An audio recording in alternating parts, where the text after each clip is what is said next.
Ahoy, everybody. Diecastreviews here for a special takeover review where I'm going to review Ryan Hunter Ray's 2011 DHL Honda for Andretti Autosport. This particular livery was ran at Long Beach. He ran the Sundrop colors every other round of the season except for the Canadian rounds, where he also ran a DHL car, but it was a little bit different than this one. Since you're taking over my video, I'm going to butt in here and say there was another race that he did not run either one of these liveries. In 2011. Oh, Milwaukee. Where he ran? GoDaddy, and he crashed in turn one. So memorable. So let's take a look at the car. On the nose, on the wing, we have DHL and Bryant, and then on the nose we have the Andretti chrome nose as usual. This is the second year of that, actually. Then we got Sundrop, DHL, Venom Energy, GoDaddy.com, the Eyes on Indycar series, Honda 28. The classic 28. Yep, the good 28. And then DHL.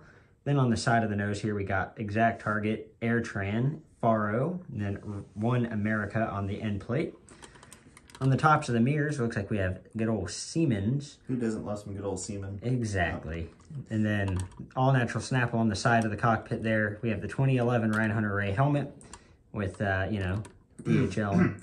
Since Greenlight's making all these changes, how about you bring back the driver figures? Yeah, well, they are, but not... in the car. Yeah, exactly. I was going to say, not how we want. Then on the side, we got DHL, Excellence Simply Delivered. Then on the roll hoop here, or the airbox, whatever, we have the Eyes on IndyCar series, Honda, and Sundrop. And may I point out that the camera pod is the wrong camera pod. The pre-2008 one. Now, I want to go ahead and point something out here.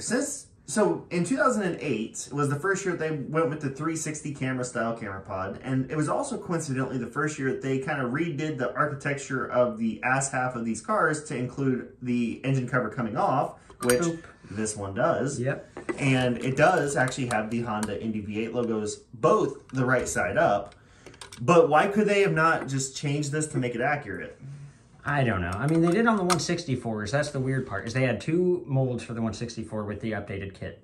One of them didn't have these. The other one did, I think, and the camera pod was changed. It's really weird. God, talking about molds is taking me back to the AeroKit days. Oh, yeah. Now, I do want to point something out. If you look here, the engine cover just doesn't look like it fits properly. And this is not an issue exclusive to this particular car. It was pretty much all of these 2008 and 2011 series cars. Now, I do say 2008 and 2011 series because those were the only 2 full years worth of Greenlight 118s that we ever got. The 2 interim years of 09 and 2010, I'm not going to call it 010. Yeah, it was Hot Wheels. So we only got 2 full seasons, which really kind of makes it weird. And it's almost like these 2 years worth of diecast are almost like unicorn years. Yeah, they're hard. They're getting increasingly harder to find. For a while, you could easily find both 2008 and 2011 cars, but I feel like nowadays they're weirdly drying up for all the right reasons. And another change from the first generation of Greenlight Indy cars. Oh, I just noticed this, but the mirror posts are white. Huh. Oh, that's really different. I can't really see it, but... Yeah, they're white. See, little things. That's nice. But another differential thing here, or differentiating thing between the first generation of Greenlight Delaras and this generation is the addition of these aero pieces on the car. Now, there was different ways of doing this. Like at Texas, they left this the precursor to the tire ramp out, and they only had this little cheese wedge piece here. Now, this is an Indy style aero setup on this car because, everything Greenlight has to be Indy based because that's where they sell like 60% of their fucking total year of IndyCar diecast. You want the Indy 500 diecast. You don't want, which this car did not qualify. Yeah, technically, this car did not qualify. There was no 28 DHL Honda in 2011 Indy 500, but there was a number 41 DHL ABC Supply Honda. Bruno Jonquera, who was actually quite fast that month and had a good little run put together for himself in a toy car. Anyway, on the wheel ramp, it looks like we have Racing for Cancer, Sherwin-Williams, and of course, Firestone. And we do have the nice chrome rims that still have not changed to this day. Gotta love that. And 28 on the end plate there, and Sundrop on the main plane of the rear wing. Does the attenuator have it has nothing on it. I was expecting it to have 28. And let's not forget your fuel buckeye and your vent hose plug-in. Yep. which, you know, back in the day. You know, back in the day when they sprayed ungodly amounts of water on the side of the car. Oh, yeah. And this side, basically the same. Yep. Now, of course, it doesn't have the fuel buckeye, but it has the hole for it for the road course races, or at least a dummy cover. And yeah, once again, engine cover coming off, and here's what the inside of that looked like for those of you. Yeah, quite a bit of underspray on every single one of them. But that's okay. Yeah, you don't see that part. And then underneath, this one is DIN number 164. Now, here's one thing I found interesting. I don't have the packaging right in front of us for this one, but I did want to point out that the packaging, it didn't come with those plastic bases anymore. It did just come in those plastic, or this clear plastic, cheap feeling cutouts that we see now, like the little clamshell pieces around it. So it didn't have, it wasn't actually screwed to a base, which was definitely a little bit frustrating for some people that were wanting to take it off the base, and but other people really did enjoy it, and actually it was good for stacking them. Yeah, I don't mind the clamshell. It's a lot easier to deal with than getting a car off of a base. Though the zip ties were a bitch, because they were actually threaded through the car where the suspension is. Yeah, they used to, on the rear, really bad. It was a pain. But no, on this, you know, this is one of those really weird kind of getting to be unicorn cars. Now, I did pick this up here locally at a memorabilia show. It is, of course, pre-owned, so it is a little bit dusty. There's little bit of dust on the tires, which is okay. It's not the end of the world.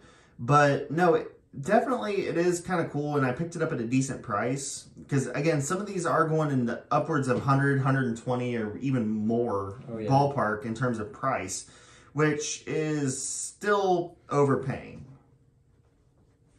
Yeah, oh yeah. And I mean, the one Andretti car, or the two Andretti cars that seem to be more expensive are the Danica and the Marco. Yeah, weirdly enough. And the John Andretti, don't forget about the John Andretti. Yeah, and that one used to be pretty cheap. Yeah, I remember that car being $40. And now, well, obviously. Yeah. But no, definitely Same for the Marco. Same for the Marco. I got mine for $35. This is definitely one of those really weird ones to, you know, kind of pick up. I remember it being at Gearheads. Shout out to good old Bob. Yep. Which, by the way, you should totally visit his store and buy everything he has, because he is a great guy. And, yeah, if you're in Indianapolis, by the way, and you've always wanted to go to Gearheads, you better do it soon. Yep. Yeah, because unfortunately... and this hurts me to say, because he's been a longtime friend of the channel, that he's starting to kind of wrap up things at his business.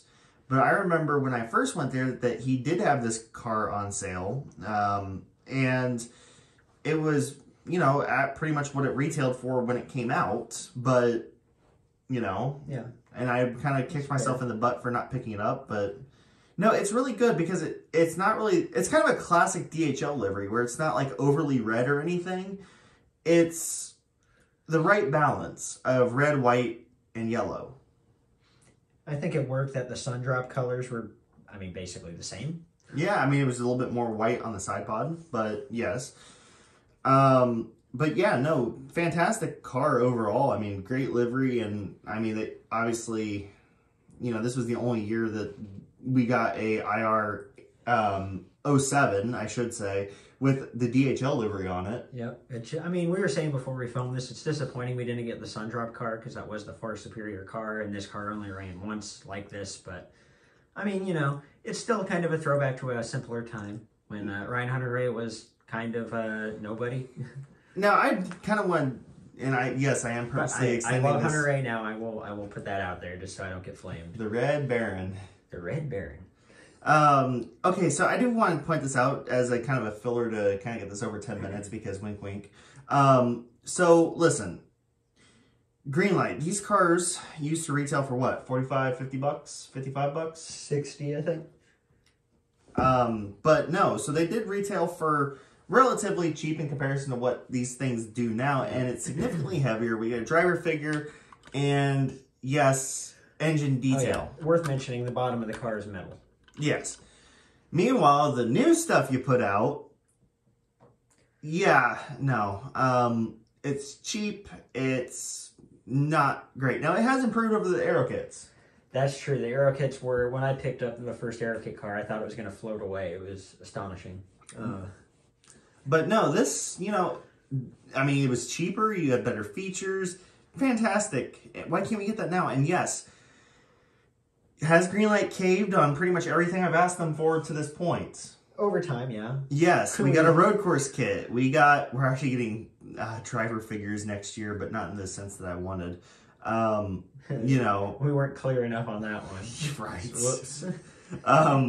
You know, they updated small things that actually kind of make a difference, like the steering wheel. But maybe, just maybe, like, I understand that ergonomics of putting engine detail in the current stuff would be different. Yeah. But at the same time, though, it's not impossible. You know, I know it'd be very difficult, but can we at least get driver figures back in the car? Like these? Even if it's a special edition, 1 of 500 special run, you know, it would just be nice to have the opportunity. And actually, don't tell me it's not possible, because I've actually stuck this same exact fucking driver figure in an aero screen car, and it fucking works. Because guess what? The seat is not any different. Yeah, it might be a little bit wider, but still, you know, I mean, there we go. So anyways, let's wrap up this review. So, out of 10, how would you score it? I'd say an 8. Solid, yes. And again, it's the classic DHL livery. You know, Can't beat that. It reminds me, David Land's going to kick me in the ass for this one, but it reminds me of the Penske RS Spiders that were primarily yellow and just a little bit of red. I thought David would simp over you saying that. He's probably going to kick me in the ass for saying it. Yeah. But no, it's a fantastic looking livery. It's a great car, great mold. Can't really argue with it except for the camera pod and yeah. And oh yeah, forgot to point out. Oh, the front wing is way too far forward. It only tests like that once. And it's been like that on every single one. It was a Team Penske test too. Yeah, the Hot Wheels has it in the correct spot. And actually, I've done that comparison before on the Helio winner. Oh yeah. Yeah. So anyways, that's it for this review, guys. Thank you so much for watching. And as always, Toodles. Sure. Let's go with that. Later.